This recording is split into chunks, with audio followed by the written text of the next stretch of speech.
안녕하세요. 조셉진 목사님의 창세기 강의 시리즈에 들어오셔서 감사합니다. 하나님의 나라의 복음이 온 열방에 전해지기를 기도합니다. 오늘은 두 번째 시간으로 창세기 7장 1절에서 5절을 중심으로 언약으로 세워진 가정이라는 말씀을 들으시겠습니다. 먼저 제가 본문을 읽어드리겠습니다. 여호와께서 노아에게 이르시되 너와 네 온 집은 방주로 들어가라. 이 세대에서 내가 내 앞에 의로움을 내가 보았음이니라. 너는 모든 정결한 짐승은 암수 7씩 부정한 것은 암수 2씩을 내게로 데려오며 공중의 새도 암수 7씩을 데려와 그 씨를 온 지면에 유전하게 하라. 지금부터 7일이면 내가 40주야를 땅에 비를 내려 내가 지은 모든 생물을 지면에서 쓸어버리리라. 노아가 여호와께서 자기에게 명하신 대로 다 준행하였더라. 아멘.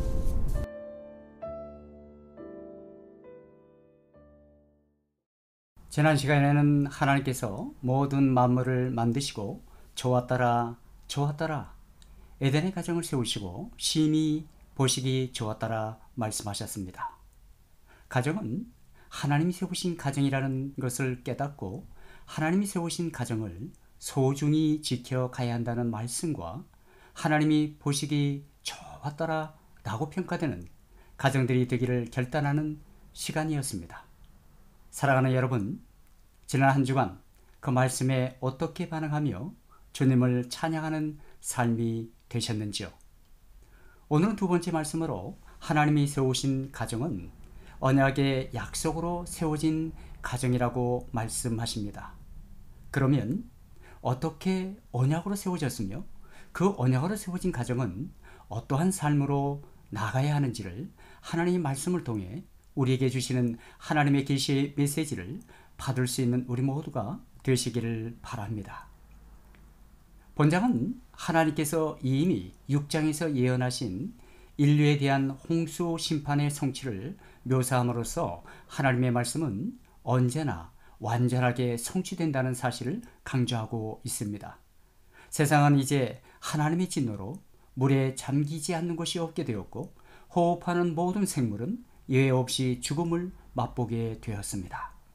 이처럼 타락한 세상을 향한 하나님의 진노는 엄청난 것이었습니다. 그러나 하나님의 이러한 비참한 상황 중에서도 하나님의 뜻을 이 땅에 새롭게 실현해 갈 한 시를 보존하시기 위해 하나님이 고안한 방주의 믿음과 순종의 사람 노아와 그 가정을 피신시키셨습니다. 이와 같이 하나님은 공의의 칼로 죄악을 진멸하시지만 동시에 사랑의 손으로 하나님의 사람들을 보살피십니다. 성도는 하나님의 이러한 배려가 있기에 죽음과 죄가 홍수를 이룬 이 세상에서 안전하게 항해할 수 있는 것입니다. 오늘 말씀 가운데 왜 하나님께서는 노아와 그 가족을 특별히 하나님의 심판으로부터 보호하셨을까요? 그 보호하신 이유가 무엇입니까? 그 이유를 1절 말씀에서 설명하고 있습니다. 여호와께서 노아에게 이르시되 너와 내 온 집은 방주로 들어가라. 이 세대에서 내가 내 앞에 의로움을 내가 보았음이니라. 하나님은 노아와 그의 가족을 보살핀 이유에 대해서 이 세대에 내 앞에서 의로움을 내가 보았음이니 라고 말씀하셨습니다. 즉 이 말은 노아의 경건성에 대한 하나님의 인정을 의미하는 말씀인 것입니다. 여기서 내 앞에서라는 말은 문자적으로 내 얼굴 앞에서란 의미를 갖습니다. 그리고 보았다는 말은 인정하다 라는 문자적인 의미를 지니고 있습니다. 이런 어원적인 측면에서 본다면 노아가 완전해서가 아니라 하나님의 뜻대로 살려고 노력했기 때문에 하나님께서 노아를 전적으로 의롭다 인정하신 것임을 알 수 있습니다. 창세기 9장 21절에서 보면 노아가 술에 취하여 수치를 드러낸 사건이 나옵니다. 창세기 6장 8절에서는 노아는 여호와께 은혜를 입었으며 7장 5절에서는 하나님의 명령을 그대로 준행한 자였다라고 말씀합니다. 그럼에도 불구하고 성경은 그 시대의 의인이었던 그의 실수를 거리낌 없이 기록하였습니다. 이것은 성경이 말씀에 입각한 공정한 말씀임을 보여줍니다. 이처럼 제 아무리 훌륭한 인격자라도 실수할 수 있습니다. 이것은 인간으로서 어쩔 수 없는 한계성의 문제인 것입니다. 오래전 수련회에서 어느 형제님의 고백을 들은 적이 있습니다. 외모로 보기에는 너무도 준수하고 아름다운 청년이었습니다. 순서가 되어 그 형제님은 자신에 대한 부끄러운 과거를 많은 사람들 앞에 숨김없이 고백하면서 예수 그리스도의 십자가와 사람들 앞에서 그의 죄를 드러내며 치유받는 귀한 시간이었습니다. 그에게는 음란한 영이 사로잡혀 있어 교사로서 어린이 사역을 하면서도 여전히 음란한 동영상이나 음란한 생각과 또한 연상의 여자 성도와 불륜의 관계를 고백하는 것을 듣게 되었습니다. 그는 수없이 그 음란한 영에서 빠져나오려고 하면 그럴수록 더 깊은 수렁에 빠지는 자기 자신을 발견하며 하나님의 영에 의해 양심선언을 하고 결국 모든 죄를 회개하게 되었으며 그 사건으로 몇 분의 학부모 성도들에게 큰 실망감에 실족해 하는 동기가 되었고 하나님의 십자가 앞에 다시 서기 위해 어린이 사역을 사임을 하고 이 수련회에 올라왔다는 것입니다.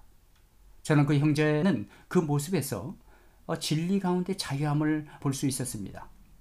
그는 사람 앞에서 하나님 앞에서 솔직하게 자신의 죄를 고백함으로 치유받게 되었습니다. 그렇습니다. 인간은 연약합니다.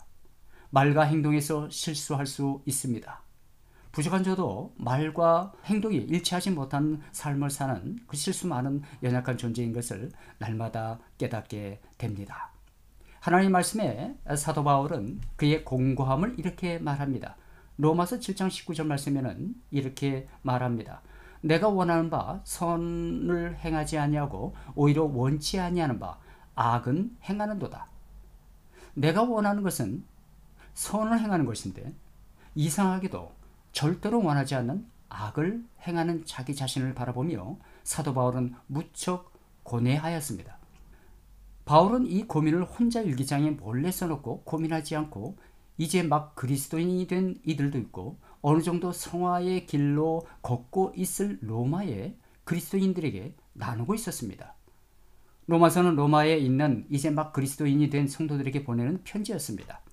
그 주된 내용은 하나님의 은혜 안에 예정한 대로 구원이 예수 그리스도로 인하여 이방인에게 적용되고 죄인이었던 우리들이 어떻게 의인으로 인정받게 되었는지를 또 이제 그리스도인이 된 로마의 성도들에게 성도의 삶은 어떠한 삶을 살아야 하는지 왜 그래야 하는지를 잘 설명하는 것이었습니다.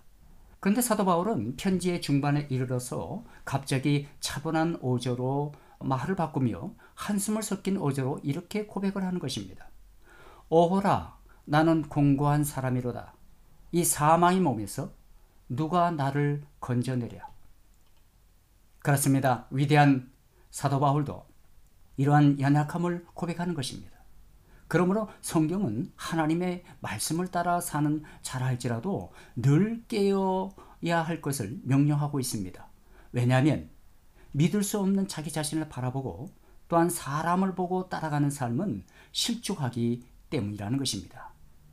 저와 여러분들은 오직 주님만 바라보며 신앙생활하는 우리 모두가 되시기를 예수님의 이름으로 간절히 축원하는 바입니다. 한편 하나님으로부터 의롭다 함을 받은 것에 대한 신학적인 용어로는 칭의라고 합니다. 이러한 칭의는 구원을 받은 즉 예수 그리스도의 피 공로로 인한 죄 사함을 믿는 모든 성도들에게 주어집니다. 비록 모든 인간은 아담의 범죄 후에 하나같이 부패한 자요 죄인이지만 예수 그리스도를 온전한 마음으로 믿기만 하면 하나님께서 과거에 어떠한 흉악한 죄악을 범한 인간이라 할지라도 용서하시고 의인이라 부르실 뿐만 아니라 새로운 생을 살게 만드신다는 것입니다. 믿으십니까? 오늘 하나님의 말씀 1절에서는 이렇게 말씀합니다. 여호와께서 노아에게 이르시되 너와 내 온 집은 방주로 들어가라 라고 말씀하십니다. 그리고 4절에서는 7일 만에 비를 내리시겠다고 말씀하십니다.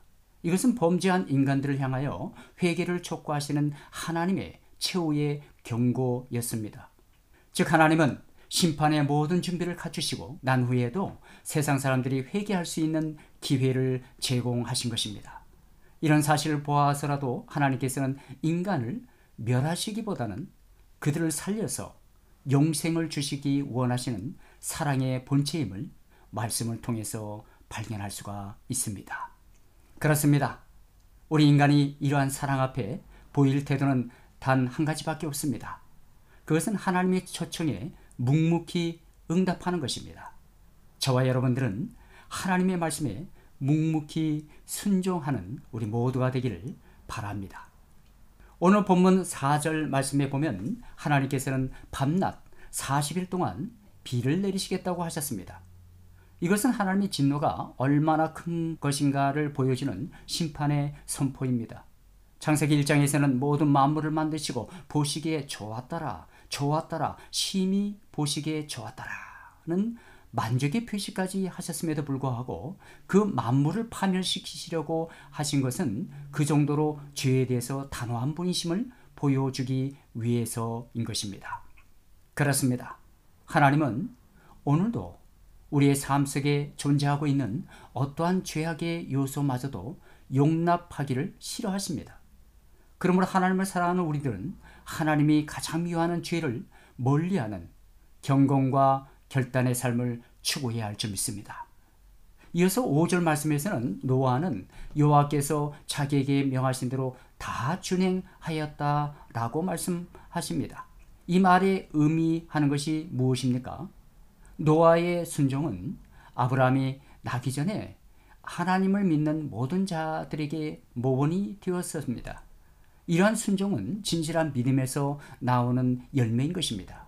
노아는 특별히 하나님의 명령을 그대로 준행하였습니다. 이것은 하나님의 말씀을 철저히 순종한 사실을 가르치는 것입니다. 순종은 외적인 화려함이나 제사보다 하나님이 훨씬 기뻐하시는 것입니다. 이어서 7절 말씀에서는 노아와 함께 방주에 들어간 자들이 누구인가를 말씀하고 있습니다. 노아는 아들들과 아내와 자부들과 더불어 홍수를 피하기 위해 방주에 들어갑니다.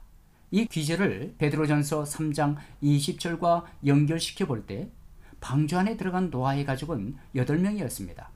이 말씀 가운데 그 가족 전체가 방주에 들어갔다는 것은 가족 전체가 하나님의 말씀에 순종한 것을 보여줍니다. 이것은 가족 구성원 대부분이 불순종했던 롯의 가정과 좋은 대조를 이루는 것입니다. 이처럼 가정은 단순한 주거 공동체가 아닌 것입니다. 신앙과 생명을 보존하는 생명의 공동체인 것입니다. 하나님의 교회도 이와 같습니다. 하나님의 말씀 창세기 7장 16절에서는 여호와께서 방주의 문을 닫으셨다고 말씀하십니다. 먼저 닫아 놓으셨다는 말은 문자적으로 그 뒤에서 닫으셨다는 뜻인 것입니다. 즉 여호와께서 노아와 그 가족 및 약속받은 모든 생명이 들어간 후에 그 뒤에서 문을 닫으셨다는 의미인 것입니다. 이러한 행위는 하나님께서 주권적으로 그 방주를 통괄하시며 또한 생명들마저 자신의 주권으로 보호하시겠다는 의지를 암시하는 것입니다. 그러므로 방주 안에 있는 자들은 멸망받은 세상 사람들과 구별이 되어 하나님의 은혜의 울타리 안에 있는 축복받은 자들인 것입니다. 저는 저와 여러분들이 하나님의 울타리 안에 있는 축복받은 가정들이 다 되시기를 예수님의 이름으로 간절히 축원하는 바입니다. 방주의 문이 닫힌 것은 은혜 받을 시기와 구원받을 시기가 지났음을 의미하는 것입니다. 구원의 문이 닫히면 문 밖에 있는 자들에게 더 이상 기회가 없습니다. 또한 방주의 문을 하나님께서 닫으셨기에 아무도 그 문을 열 수가 없습니다. 이것은 구원이 오직 하나님의 절대적인 주권에 달려있음을 보여주는 상징적인 행동인 것입니다. 하나님의 말씀 에베소서 2장 8절에서는 너희는 그 은혜에 의하여 믿음으로 말미암아 구원을 받았으니 이것은 너희에게서 난 것이 아니요 하나님의 선물이라. 노아가 방주 안으로 들어왔을 때에는 자신의 집과 모든 것을 버리고 오직 구원될 수 있는 요소만 있었습니다. 오늘날 성도들도 독성과 세상의 재물이나 명예가 그리스도와 동등하게 위치해 있다면 우리는 그것을 과감하게 버려야 하는 것입니다. 내려놔야 하는 것입니다. 방주 안에서 잠시 불편한 생활을 하는 노아는 구원받은 성도들을 의미하는 것입니다. 세상에서 그리스도의 영광을 위해서 잠시 받은 고난과 어려움은 우리에게 나타날 영광과 감히 비교할 수 없습니다. 오늘 하나님의 말씀 가운데 방주 안에 남은 자만 생명을 보존받는 홍수 사건이 주는 하나님의 메시지, 영적인 교훈 몇 가지를 우리가 돌아보고 살펴보려고 합니다. 첫 번째로는 방주는 하나님의 보호하심의 상징이라는 것입니다. 그러므로 인간은 하나님의 보호 아래서만 영적인 생명을 누릴 수 있다는 것입니다. 두 번째로는 이러한 방주의 기능은 신약시대의 기능을 예표하는 것입니다. 방주교회로 부름을 받고 그 속에 거하는 자는 구원을 얻고 방주애로의 초청을 거부하는 자는 멸망을 당한다는 것입니다. 방주 안에 있는 생명들이 죽음으로부터 구원된 것은 영적인 의미로 볼 때 성도들의 믿음으로 거듭나서 새 생명을 얻게 되는 것과 동일한 의미를 갖는 것으로 해석할 수 있습니다.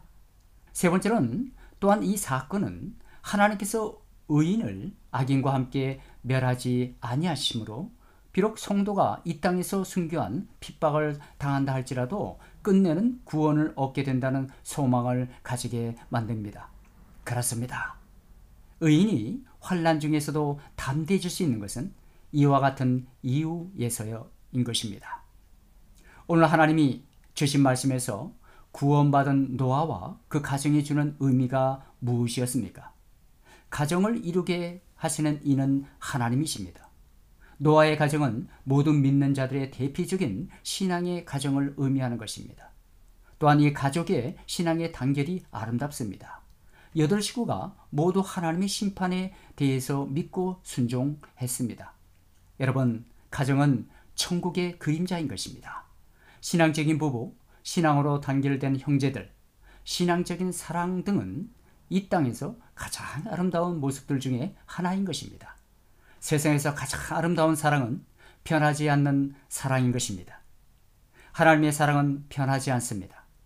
그렇기 때문에 가장 위대하고 아름다운 사랑인 것입니다. 그 사랑이 십자가에서 죽기까지 사랑하신 희생의 사랑인 것입니다. 다시 말씀드리면 아가페의 사랑을 말씀하는 것입니다. 이처럼 믿음의 가정은 어떠한 환난 앞에서도 흔들리지 않을 뿐더러 끝내는 그 환난을 극복하고야 맙니다. 그런 의미에서 사도 바울은 이렇게 말씀을 전합니다. 주 예수를 믿으라. 그리하면 너와 내 집이 구원을 얻으리라. 변하지 않는 사랑하면 생각나는 것이 우리들의 어머니 사랑인 것 같습니다.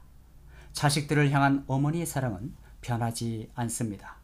오래전 우리나라가 6.25 전쟁 통해 북쪽에서 남쪽으로 피난을 내려가게 되었습니다. 그때 다리 밑에서 가출산한 어머니는 그 추운 겨울에 자신이 낳은 자식이 얼어 죽을까봐 며칠씩 먹지 못해 나오지 않는 젖을 물고 자신이 입고 있었던 옷들을 다 벗어서 덮어 주었습니다. 결국 아기 엄마는 그 추운 날에 얼어 죽게 되었고 자신의 옷으로 꽁꽁 묶었던 아기는 후퇴하는 한 미군 병사의 손에 건짐을 받아 살게 되어 그 미군 병사의 양자로 성장하게 됩니다. 그 미군 병사는 그 양자에게 자신을 낳아준 어머니 이야기를 자주 들려주었습니다. 그 아들은 자신을 위해 죽은 어머니를 기리며 훌륭하게 성장하여 양부와 함께 한국 땅에 오게 됩니다. 바로 그 자리에 어머니가 자신을 위해 죽었던 그 자리에서 그 아들은 어머니를 생각하며 하염없이 웁니다. 제가 어렸을 때에도 어머니의 사랑을 생각해 봅니다. 저희 가정은 5 형제가 있는 가정으로 아주 가난한 가정이었습니다. 아버지는 생활 능력이 없어 어머니가 어린 자녀들을 부양해야만 했습니다. 어머니는 자녀들을 지키기 위해 무엇이든지 하셨던 분이었습니다. 어린 나이인 제 기억으로 어머니는 늘 자식들이 배고픔을 참지 못하였습니다. 어린 제 기억으로 어머니가 외삼촌의 미군 부대에서 근무하셨기 때문에 삼촌은 늘 미군 부대에서 나오는 것을 저희 가족에게 전해주었습니다. 미군 부대에서 갖다주는 물품들을 팔다가 잡혀가기도 하셨고 그 일이나마 하지 못하여서 어느 날인가 남의 결혼식에 자주 찾아가서 떡을 받아 오셔서 자식들을 먹이시는 것입니다. 자식들이 맛있게 먹는 모습을 보시면서 자신은 드시지도 못하시고 또한 다시 힘을 얻어 자주 타오시곤 했던 기억이 납니다. 그렇습니다. 이것이 자식을 향한 어머니의 변함없는 사랑인 것입니다. 성경에서는 이보다 더 변함없는 아버지의 아름다운 사랑을 말씀합니다. 그것이 바로 예수 그리스도인 것입니다. 하나님의 말씀은 분명히 성취하십니다. 하나님의 말씀은 어떤 상황일지라도 반드시 성취됨을 알 수가 있습니다. 심판의 홍수가 끝난 후 노아가 땅을 밟고 제일 먼저 행했던 일이 감격 어린 제단을 쌓는 일이었습니다. 그때 하나님께서는 노아에게 언약의 표징을 주십니다. 그 언약의 표징으로 무지개를 보여주십니다. 창세기 6장 18절에서 보면 방주로 들어가라 명하시면서 언약이라는 단어를 7번이나 사용하십니다. 그리고 9장에서 보면 다시는 홍수로 멸하지 않겠다는 것입니다. 다시는 물로 심판하지 않겠다는 약속을 하십니다. 인간의 약속은 한계점이 있으나 하나님의 약속은 영원까지 지속되는 것입니다. 왜냐하면 하나님은 영원에서 변함없이 쓰신 신실한 분이시기 때문인 것입니다. 히브리서 13장 8절 말씀에 이런 말씀이 있습니다. 예수 그리스도는 어제나 오늘이나 영원토록 동일하시니라. 예수 그리스도는 어제나 오늘이나 영원토록 동일하시니라. 아멘. 이처럼 하나님이 자신이 언약에 신실하신 분이시기 때문에 한 번 약속한 것에 대해서는 자신에게 해로울지라도 반드시 지키시는 자를 기뻐하십니다. 우리는 언약의 보증인 것입니다. 왜 무지개를 보여주셨습니까? 하나님은 더 이상 물로 이 세상을 심판하지 않겠다는 언약의 징표로서 무지개를 구름 속에 두셨습니다. 즉 하나님과 인간과의 평화의 언약으로 무지개를 주셨습니다. 무지개는 시대와 장소에 제한이 없는 일반적인 현상인 것입니다. 따라서 언약의 보편성을 보여줍니다. 본장에서 주어진 언약은 하나님이 지으신 모든 피조물에게 주어진 것입니다. 다시 말씀드리면 시간적인 지역적인 제한이 주어지지 않았다는 것입니다. 또한 이 무지개는 하나님의 친절하신 배려에 의해 세상에 주어진 것입니다. 하나님은 말씀뿐만 아니라 그것을 인간이 늘 기억할 수 있도록 물증을 주셨습니다. 하나님이 주신 은혜의 언약도 무지개와 같이 언제나 아름답습니다. 무지개는 언약의 표징인 것입니다. 하나님께서는 십자가를 통해서 언약을 봅니다. 무지개는 복음의 증인인 것입니다. 방주 안에 있는 성도들의 가장 힘써야 하는 것은 복음의 증인의 삶을 살아야 하는 것입니다. 하나님 말씀 사도행전 1장 12절에서 14절에서는 복음의 증인들에 대해서 이렇게 말하고 있습니다. 마가의 다락방은 예수의 승천을 직접 목격한 제자들과 무리들이 그 이전에 상호 경쟁을 하던 용렬한 태도를 떨쳐버리고 한자리에 모여 성령 강림을 기다리며 함께 모여 기도한 곳이었습니다. 사도행전 1장 12절 14절 말씀 읽겠습니다. 제자들이 감너몬이라 하는 산으로부터 예루살렘에 돌아오니 이 산은 예루살렘에서 가까워 안식일에 가기 알맞은 길이라. 들어가 그들이 유하는 다락방으로 올라가니 베드로, 요한, 야고보, 안드레와 빌립, 도마와 바돌로메, 마테와 및 알페오의 아들 야고보, 셀로진 시몬 야고보의 아들 유다가 다 거기에 있어 여자들과 예수의 어머니 마리아와 예수의 아우들로 더불어 마음을 같이하여 저녁 기도에 힘쓰니라 라는 말씀이 있습니다. 그 결과 제자들과 무리들은 오순절날 성령의 충만함을 받게 되었습니다. 사도행전 2장 1절에서 4절에는 이렇게 기록되어 있습니다. 오순절 날이 이미 이름에 저희가 다 같이 한 곳에 모였더니 호련히 하늘로부터 급하고 강한 바람 같은 소리가 있어 저희 앉은 온 집에 가득하며 불의 혀같이 갈라지는 것이 저에게 보여 각 사람 위에 임하였더니 저희가 다 성령의 충만함을 받고 성령의 말하게 하심을 따라 다른 방언으로 말하기를 시작하니라 라고 말씀합니다. 이날 예수께서 승천하시면서 약속하셨고 구약에서도 요엘서에서 예언하였던 성령 강림 예언이 성취된 것을 기록하고 있습니다. 이 사건으로 제자들은 본격적으로 복음을 전 세계를 향하여 전파시키는 증인이 된 전도자가 되었고 교회의 시작을 열게 되었던 것입니다. 그렇습니다. 성령 충만함을 받으면 무지개의 증인의 삶을 살게 됩니다. 이 마지막 때에 우리 모두는 온 세계를 향한 무지개의 사명을 감당하는 나라와 민족이 되어야 할 줄 믿습니다. 우리는 성령의 도우심으로 무지개의 역할을 해야 합니다. 우리는 이 시대에 무지개의 증인이 되어야 합니다. 하나님의 말씀을 맺겠습니다. 오늘 하나님께서 말씀하십니다. 하나님의 언약의 약속으로 세워진 가정은 첫 번째로 너와 내 온 집은 방주로 들어가라고 말씀하십니다. 왜 그렇습니까? 그 속에 거하는 자는 구원을 얻고 방주의 애로의 초청을 거부하는 자는 멸망을 당하기 때문인 것입니다. 하나님의 은혜의 울타리 안에 있는 축복받은 자가 되라고 말씀하십니다. 두 번째는 하나님의 언약의 약속으로 세워진 가정은 하나님의 가장 미워하시는 죄를 멀리하는 경건과 결단의 삶을 추구해야 한다고 말씀합니다. 다시 말씀드리면 죄에서 떠나는 삶이라는 것입니다. 세 번째로는 하나님의 언약의 약속으로 세워진 가정은 변하지 않는 가장 아름다운 하나님의 사랑을 깨닫고 그 사랑을 나누는 삶이라는 것입니다. 마지막으로 하나님의 언약의 약속으로 세워진 가정은 무지개의 복음의 증인이 되는 제자의 삶을 따라가는 그런 복 있는 삶이라는 것입니다. 오늘 창세기 7장 5절에서는 노아는 여호와께서 자기에게 명하신 대로 다 준행하였더라 라고 말씀합니다.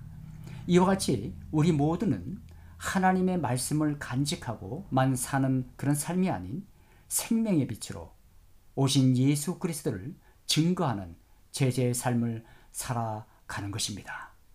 그런 우리 모두가 되시기를 예수님의 이름으로 간절히 축원합니다.